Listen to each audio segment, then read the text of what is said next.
Hello et bienvenue dans cette nouvelle vidéo. Aujourd'hui j'avais envie de partager avec toi toutes mes ressources, en tout cas mes essentiels, mes basiques, mes ressources et mes sites internet gratuits que j'utilise dans mon quotidien de graphiste et de web designer. Dans cette liste, tu vas pouvoir retrouver une sélection de sites pour des photos, des vidéos, des typographies, des mock-ups, ce que j'utilise pour faire mes palettes de couleurs, etc. C'est l'ensemble de mes ressources qui sont donc gratuites. Si tu as envie que je fasse la même vidéo mais sur des sites qui sont payants ou qui sont via des abonnements, n'hésite pas à me le dire en commentaire. D'ailleurs, je vais te mettre aussi dans la description les chapitres pour que tu puisses aller directement sur ce qui t'intéresse, ou si tu regardes la vidéo en entier, si un jour tu y reviens dessus pour trouver une ressource, tu pourras y accéder beaucoup plus facilement. Pour moi, il n'y a pas forcément de meilleure ou de moins bonne solution entre une solution gratuite et une solution payante. C'est sûr que si c'est une solution payante, ça va peut-être être un petit peu plus exclusif, peut-être un petit peu plus rare, des photos qui vont être moins utilisées, par exemple des typographies pareil un peu moins utilisées, mais franchement les ressources que je vais te donner, il y a tellement de contenu dedans que franchement il y a moyen d'en faire des choses vraiment très personnalisées. Je vais te donner sur certains sites des petits tips pour pousser encore plus loin cette personnalisation, pousser encore plus loin voilà, ta créativité avec des sites qui sont gratuits. Alors c'est parti, on commence tout de suite avec mes ressources sur les photos. Donc j'ai un petit dossier dans Notion où j'ai toutes mes ressources avec tous mes sites qui sont classés en fonction de leur type. Et comme ça c'est beaucoup plus simple quand j'ai envie d'aller chercher quelque chose, je vais directement dans Notion et directement dans ce que je recherche. Dans les photos, je t'ai mis 3 sites internet et celui que j'utilise à 90% c'est Pexel. Je pense qu'il est hyper connu, il y a de il y a de fortes chances, de grandes chances que tu le connaisses. Mais voilà, j'utilise beaucoup Pexel, donc t'es obligé de le mettre, c'est franchement mon go-to. Je donne un petit tips en plus dans ma manière de l'utiliser. Donc par exemple, je vais écrire yoga, admettons que je travaille pour une marque de yoga en ce moment et que j'ai besoin de photos. Donc je vais taper yoga dans la barre de recherche de Pexel. Je peux soit utiliser du coup photo horizontale, verticale, carré selon mes besoins. Mais c'est surtout ça qui m'intéresse, c'est entrer un code C. Et en fait, ici, je vais pouvoir tout simplement entrer un code couleur. Donc là, je vais aller plus simple, je vais aller dans ce qui me sélectionne. Mais par exemple, j'ai besoin de couleur marron. Il va me mettre tout simplement des photos qui sont en lien avec mon mot-clé, donc yoga, mais qui sont dans des teintes marron. Pareil, si j'ai besoin de jaune, tu vois, il va me mettre que des photos qui ont des teintes de jaune. Et ça, franchement, pour moi, ça change tout. Ça me permet vraiment de personnaliser, de trouver des photos qui sont vraiment en totale cohérence avec mon branding, avec les palettes de couleurs que je crée, avec l'image de marque complète, les identités visuelles complètes que je crée. J'adore faire ça, j'adore aller piocher là-dedans. Petit tips en plus sur Pexel, mais en tout cas Pexel numéro 1 pour moi. J'utilise aussi Pixabay. Si je trouve pas sur Pexel, je vais aller sur Pixabay, qui fonctionne franchement un petit peu comme Pexel. Je viens taper mon mot-clé yoga et je peux également aller dans couleur pour sélectionner la couleur que je veux. Par exemple lilas. Il y aura des photos qui sont en lien avec la couleur et avec le mot-clé que je mets. Ensuite, en troisième, j'utilise aussi Kaboom. Kaboom, c'est en fait une photographe que j'ai connue donc sur Pexel. Je me retrouvais très souvent à utiliser ces photos sur Pexel puisque je regarde toujours qui est le photographe derrière ces photos qui sont libres de droit. Et en fait, je me suis rendu compte que je téléchargeais très souvent des photos qui venaient d'elle. Donc je me suis intéressée à ce qu'elle faisait, je suis allée la suivre sur les réseaux et en fait, elle a tout simplement lancé son site internet qui s'appelle Kaboom Pix. Et elle réunit en fait toutes ces photos, donc des fois elle a un univers qui est quand même assez particulier, assez niché, donc quand j'ai besoin d'un truc en particulier dans ces niches qu'elle propose, sur cosmétiques, les bijoux, enfin voilà, je vais directement sur son site, je sais que c'est mon esthétique, c'est voilà, des choses qui me plaisent énormément, ça m'évite de me retrouver noyée dans plein de photos. Voilà pour mes mon podium on va dire, pour les photos. Bien sûr il y en a plein d'autres que j'utilise, n'hésitez pas à me donner en commentaire si vous avez des bonnes plateformes que ça peut être intéressant d'échanger et de partager. Pas des payantes, puisque là c'est pas le but de la vidéo, hein, j'en ai d'autres moi aussi mais des payantes. Là ce qui est intéressant aussi c'est que quand je trouve mes photos, en fait ce que je fais c'est que souvent, donc je les personnalise déjà avec les couleurs comme je vous l'ai dit, je vais essayer d'affiner ma sélection, mais aussi ce que je fais c'est que je vais faire un deuxième travail sur Photoshop où je vais soit ajouter des éléments, soit en enlever, personnaliser vraiment pour épurer ou pour rajouter des éléments. Je peux également personnaliser encore plus les couleurs pour que ça corresponde. Par exemple, si je prends une photo d'un parfum, mais que la personne avec qui je travaille, son parfum, il a une couleur un peu orangée, enfin je vais essayer d'accentuer la teinte orangée. L'option générer de l'IA Photoshop, je vais pouvoir générer plein de choses sur mes images pour les personnaliser encore plus, vu que c'est des photos libres de droit. J'essaie de les personnaliser pour mes clients pour leur marque et pour qu'ils aient voilà, vraiment une touche unique. Voilà, ça c'était pour mes photos. Maintenant on passe à la catégorie vidéo. J'utilise soit Pexels, soit Pixabay. Donc là pour le coup c'est les mêmes choses. Je vais sur le même site, sauf qu'au lieu d'aller dans les photos, je vais dans les vidéos. Et c'est ici que je trouve toutes mes vidéos jusqu'à aujourd'hui. J'ai jamais eu besoin d'aller ailleurs. Les vidéos, je vais les utiliser de deux manières différentes. Ça peut m'arriver quand je fais la présentation de concept de mettre un petit peu une vidéo interactive derrière. Ça peut être sur les réseaux sociaux aussi quand je fais une présentation d'un concept. J'aime bien mettre une vidéo qui est en rapport avec le secteur pour lequel j'ai fait l'identité visuelle, ou ça peut être aussi sur un site internet, mettre des vidéos un petit peu pour que ça rende le truc un peu plus interactif. Et voilà, je vais soit sur Pexels, soit sur Pixabay. Ensuite, on arrive à la section des typographies. Donc là, j'en ai un peu plus. J'ai un podium qui est un petit peu plus long. J'ai réduit au maximum, mais bon, voilà, je voulais vous proposer un petit peu plus, quelque chose d'un peu plus large. Bien sûr, en essentiel et en basique, on va avoir, dans les ressources gratuites, on va avoir Google Fonts. Pour moi, c'est évident et obligé de passer par là, d'aller rechercher dans Google Fonts. C'est la solution la plus rapide, la plus simple, la plus commune, mais il y a quand même une grosse bibliothèque, donc vous pouvez venir vraiment chercher. Pareil, si vous devez créer des logos, vous pouvez partir d'une typographie un peu simple de Google et puis après venir la retravailler complètement.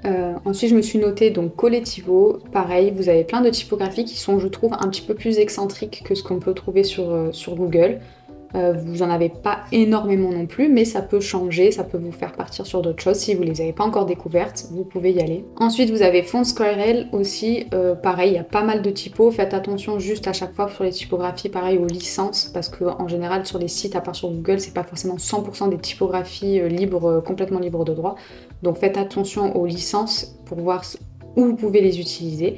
Mais vous avez aussi sur FontSquirrel une très grosse bibliothèque de typographie que vous pouvez venir en fait filtrer.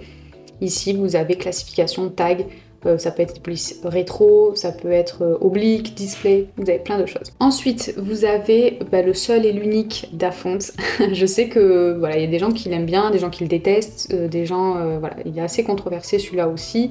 Mais bon, moi je l'utilise, franchement ça m'arrive très souvent de l'utiliser. Par contre, petite spécification, même si vous pouvez tout télécharger sur Dafont, faites très attention aux licences. Tout ne peut pas être utilisé comme le bon vous semble. Donc par exemple, on va aller dans des typos, voilà, mettons que vous cherchez une typo sans sérif. Moi j'aime bien voilà, leur section pour trouver une typographie, je trouve ça cool. Vous allez aller dans plus d'options juste ici et vous allez mettre soit domaine public, soit 100% gratuit, ou une autre catégorie en fonction de ce que vous recherchez. Si vous voulez aller payer après la typographie, il n'y a pas de souci. Quand vous tapez dessus, vous allez très souvent avoir la note de l'auteur, la licence qui y correspond. Donc je vous invite toujours à venir lire les licences pour savoir si vous avez le droit ou pas de l'utiliser et sous quelles conditions en tout cas. Ensuite, je voulais dans les typographies mettre deux outils, donc MyFonts, tout simplement pour venir trouver des typographies que je trouve sur des documents ou sur internet. Donc par exemple là je fais une capture d'écran de ce mot là, je vais venir la glisser juste ici, je vais identifier la police et en fait là tout simplement il va me donner plein de typographies qui correspondent à la capture d'écran que je lui ai faite. Donc très souvent elles sont payantes, vous glissez un petit peu vers le bas, au bout d'un moment ils vont vous en proposer des gratuites. Forcément les gratuites elles seront pas aussi précises et ressemblantes que celles que vous avez envoyées, mais ça peut vous donner en tout cas des idées de typo pour varier un petit peu. Et bien entendu, voilà, là je vous présente des choses gratuites, mais vous pouvez aussi acheter des typographies, acheter les licences des typographies pour les utiliser. Ensuite, j'utilise aussi FontJoy pour voir un petit peu les associations de typographie que vous voulez mettre. Donc par exemple, admettons que dans les titres, vous voulez mettre monstre. Alors, vous avez plein de typos, vous pouvez les rechercher, mais admettons, voilà, vous mettez Palanquin, vous la bloquez, et en fait, vous allez appuyer sur générer, et il va vous générer en fait un sous-titre et un corps de texte.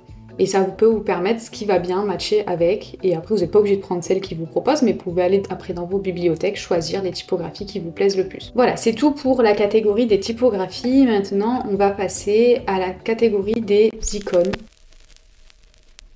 Alors, à l'intérieur, je ne les ai pas forcément classés par ordre d'utilité, sachant que moi, tout ce qui est illustration et icônes, il y a de très très fortes chances, pareil 90% du temps, où je vais les faire moi-même, je vais les personnaliser à la marque. J'utilise très rarement des icônes ou des illustrations qui sont déjà libres comme ça.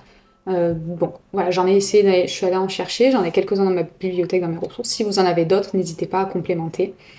Alors vous avez The Noon Project qui est très sympa. Pareil là, en mettant, on va utiliser un truc basique, on va marquer phone. Alors je marque très souvent en anglais l'illustration parce que très souvent ça va être des sites anglais, donc vous allez avoir de meilleurs résultats si vous écrivez en anglais. Ce que j'aime bien dans les icônes en général, c'est de pouvoir avoir le choix de venir mettre la couleur que je veux, avec ou sans le fond.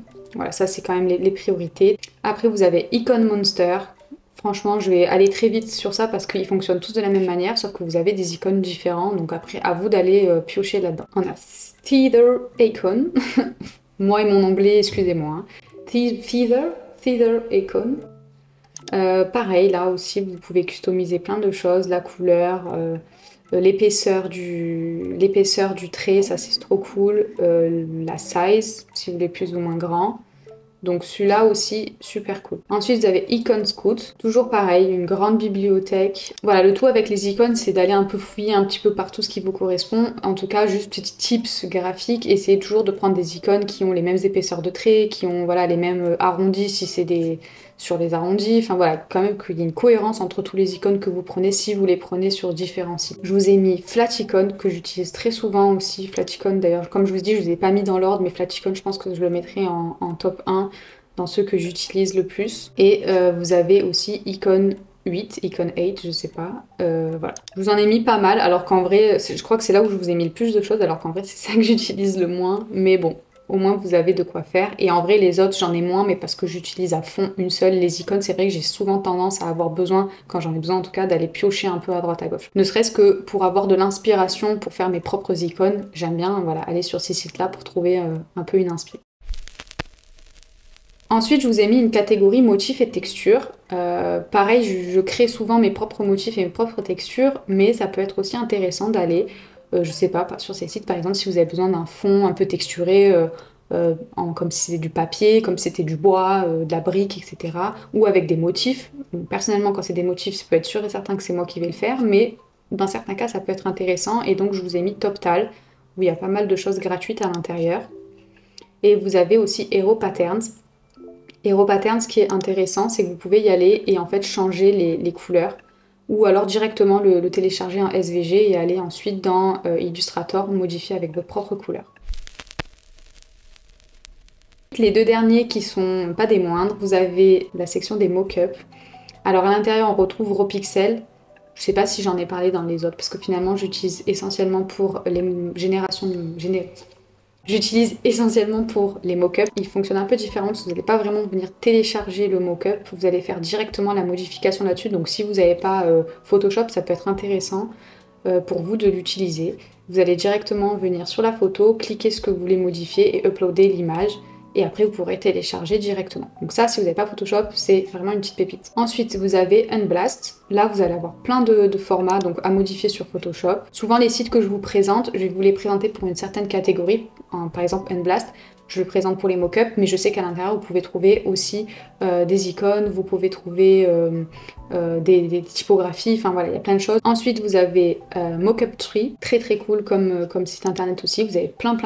Donc les mock-ups, c'est pareil que les icônes, n'hésitez pas à aller sur plein de sites, à aller différencier plein de choses, trouver vraiment votre pépite pour que ça corresponde à un maximum à votre branding et à votre image de marque, enfin en tout cas à votre client. J'ai même pas précisé ce que c'était un mock-up, mais bon, j'imagine que si vous êtes sur une chaîne de graphisme, vous savez ce que c'est, mais pour ceux qui ne savent pas, les mock-ups, en fait, c'est tout simplement comme une maquette, en fait, où vous allez pouvoir intégrer votre propre visuel à l'intérieur d'une image.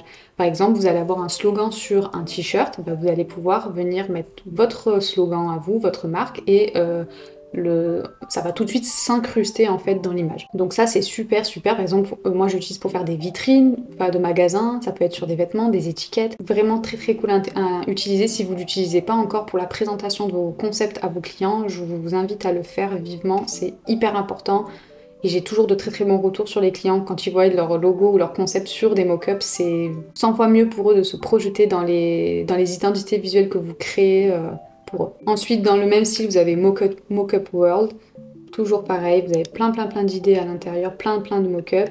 Et ensuite, vous avez Smarty Mockup. Comme vous le savez maintenant, j'ai beaucoup de clients qui viennent de l'univers de la cosmétique. Donc, pour moi, Smarty Mockup, c'était vraiment un basique, un essentiel à avoir. Là, on est vraiment sur du mock-up de packaging. Et donc, voilà. J'utilise souvent ceux qui sont payants, mais après vous en avez plein de gratuits si vous ne recherchez pas un type de flacon particulier. Moi c'est vrai que quand je travaille avec une marque en cosmétique, j'ai besoin de formats particuliers qui ressemblent vraiment à ce que mon client utilise, donc je vais potentiellement aller dans les payants. Mais si vous n'avez pas forcément un truc en tête particulier, vous allez dans les gratuits, il y en a plein, que ce soit donc pour de la cosmétique, mais ça peut être aussi pour de l'alimentaire, enfin voilà, il y a quand même pas mal de choses. Pour finir, on va dans la catégorie des couleurs. Donc ça, pareil, comme je vous l'ai beaucoup montré dans mes autres vidéos, l'utilisation des sites pour générer mes palettes de couleurs. Donc le premier site forcément que j'ai mis, c'est Adobe Color. J'ai un doute là si vous pouvez l'utiliser si vous n'êtes pas abonné à Adobe. Mais si oui, Adobe Color, je pense que vous pouvez l'utiliser gratuitement même si vous n'avez pas d'abonnement. Donc j'utilise vraiment pour une seule chose, non pour deux choses. J'utilise essentiellement pour trouver mon harmonie un peu entre mes couleurs. Pour trouver, voilà, si je reste sur des couleurs complémentaires, une triade, etc. Je vais vraiment venir voir quelles couleurs sont harmonieuses entre elles. Et je peux aussi l'utiliser des fois en outil d'accessibilité pour toucher un peu le contraste, mais j'ai un autre site aussi sur lequel je fais ça que je préfère. Donc voilà, Adobe Color essentiellement pour trouver l'harmonie entre mes couleurs. Si par exemple je sais que je pars sur du vert, je vais aller voir qu'est-ce qui s'associe bien avec le vert, etc. Si je prends du vert et du violet, je vais essayer de voir qu'est-ce qui s'associe bien avec du vert et du violet. Ça m'aide à fixer mes palettes sur des couleurs qui sont cohérentes et harmonieuses et pas juste avec ce qui se fait, ce qui est tendance, ce qui me plaît, etc. Vous avez Gradient App, donc ça c'est vraiment je vais sur Adobe et puis après je vais sur Gradient. Franchement c'est mes deux applications chouchou que j'utilise vraiment tout le temps. Je trouve que sur Gradient vous pouvez tout faire. Alors sur Gradient, qu'est-ce que je peux avoir à faire? Déjà vous avez la section couleurs, donc vous pourrez aller sur n'importe quelle couleur. Et vous allez avoir donc tous les codes couleurs, donc c'est ici que je vais venir récupérer mes codes couleurs quand je vais les mettre dans mes brand boards. Et ensuite, vous avez en fonction d'une couleur, une déclinaison de plein de teintes, une déclinaison de plein de tons, de plein de nuances. Ça vous génère aussi des combinaisons de couleurs, des couleurs complémentaires, la triade. Voilà, ça vous génère plein de palettes en fonction de cette couleur et en fonction aussi de la lisibilité, on va vous proposer des couleurs de contraste. Ensuite, vous avez dégradé. Je trouve ça super pour avoir une couleur de transition entre deux couleurs fortes pour voilà, avoir une palette un petit peu plus facile à utiliser. Et là, c'est ce que je vous disais pour la lisibilité, générateur de contraste, je préfère passer par celui-là que par celui de Adobe. Voilà, j'aime bien parce qu'on convient pour les titres, ne convient pas pour la description. Vous mettez vos deux couleurs. Ça vous met un exemple de texte avec les boutons, ça vous met plein d'exemples. Ensuite on a Colors. Colors ressemble beaucoup à celui que je viens de vous montrer. J'aime bien aller soit sur le générateur de palettes pour générer voilà, des palettes et voir un petit peu ce qui me plaît ou pas. Et j'aime aussi aller sur Image Pickers. Image Picker, ça je vous l'avais montré... Non, ça j'en avais fait je crois un réel sur Instagram. Mais en gros j'aime bien faire ça. J'aime bien aller mettre mon mood board, ma direction artistique, une fois que je l'ai faite. Donc je vais remettre celle que j'avais fait la dernière fois avec vous pour ma cliente Léa de Dear Suzy. Je vais par exemple mettre le mood board. Et en fait ici, donc, je vais sélectionner le nombre de couleurs. Soit il me le fait automatiquement, et j'aime bien varier jusqu'à ce que je tombe sur une palette qui me plaît. Soit en fait tout simplement je vais aller venir prendre les petits curseurs et les bouger pour générer une palette, tout simplement. Je trouve ça vraiment cool parce que du coup, on a une palette qui est générée directement avec votre mood board. Et ça, en général, c'est ce que je fais. Donc, je crée mon mood board. Une fois que j'ai fait ma stratégie de marque, je crée mon mood board, ma direction artistique. Je génère cette palette, cette première direction avec l'image du mood board. Et puis, quand je vais créer l'identité visuelle, quand je vais créer le concept de l'identité visuelle, je vais venir retravailler cette palette de couleurs pour qu'elle corresponde avec les contrastes, qu'elle soit beaucoup plus adaptée. Mais là, ça nous donne vraiment une première piste, une première direction de la palette de couleurs. Ensuite, je vous ai mis le site de Canva, tout simplement parce que Canva a une super bibliothèque pour venir trouver des explications à votre choix de couleurs. Parce que quand je fais ma palette de couleurs, j'explique toujours à mes clients pourquoi j'ai choisi cette couleur-là. Et du coup, ils ont une très large bibliothèque d'explications sur chaque couleur. Donc franchement, je trouve ça trop intéressant. Ça peut être bien. Ensuite, en fonction de la couleur, il vous met des couleurs, des combinaisons, il vous met des couleurs complémentaires. Mais en tout cas, voilà, si je vais sur Canva, c'est surtout pour trouver des explications aux couleurs, trouver des noms aux couleurs, parce que j'aime bien aussi mettre des noms. Voilà, donc très intéressant Canva pour ça. Ensuite, vous avez aussi My Color que j'adore utiliser, pareil. Ici, vous allez venir mettre votre couleur, peu importe laquelle.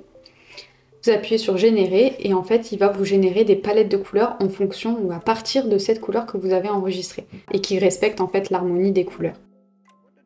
Voilà, j'espère que cette vidéo vous aura plu, surtout j'espère qu'elle vous aura aidé, qu'elle vous aura apporté quelque chose. Je sais pas si pour vous c'était vraiment des essentiels, des basiques que vous connaissez déjà, ou si ça a pu vous apporter des choses. N'hésitez pas, en tout cas si vous en connaissez d'autres, à nous les partager en commentaire. Moi je serais ravie d'en découvrir d'autres. Des gratuites, puisqu'on reste dans le thème de la vidéo, ne nous remettez pas des payantes, puisque je pourrais faire une autre vidéo sur les payantes, mais là c'est pas le but de la vidéo, le but c'était de trouver des ressources qui sont gratuites. Donc voilà, c'était une vidéo un petit peu plus encore éducative, un petit peu plus sur des conseils. La semaine prochaine, j'ai envie de créer une identité visuelle fictive en 2 étapes, en faisant une étape partie stratégie, direction artistique et une partie conception, présentation du concept, création d'identité visuelle et de faire un projet fictif pour pouvoir vraiment vous montrer en détail toutes les étapes sans qu'il y ait de barrière de confidentialité ou quoi entre moi et le client. Là, je pourrais vous montrer un concept complet en 2 parties. Dites-moi si ça vous intéresse que je vous fasse ça, comme ça je peux vous montrer vraiment le processus client de A à Z. Et si vous avez une envie particulière, une thématique, une niche en particulier ou un nom de marque, n'importe, peu importe, dites-moi-le en commentaire et comme ça la semaine prochaine on se fait un projet fictif de A à Z ensemble. Voilà, je vous fais plein de gros bisous, merci encore pour vos abonnements, merci encore pour vos commentaires toujours bienveillants, ça me fait énormément plaisir, vous pouvez pas vous imaginer le bonheur. D'ailleurs, je l'ai pas précisé, mais on a atteint les 1000 abonnés, donc franchement, on s'applaudit, merci, merci beaucoup, ça me motive trop. Une vidéo par semaine, tous les jeudis. On se dit à la semaine prochaine. Bye!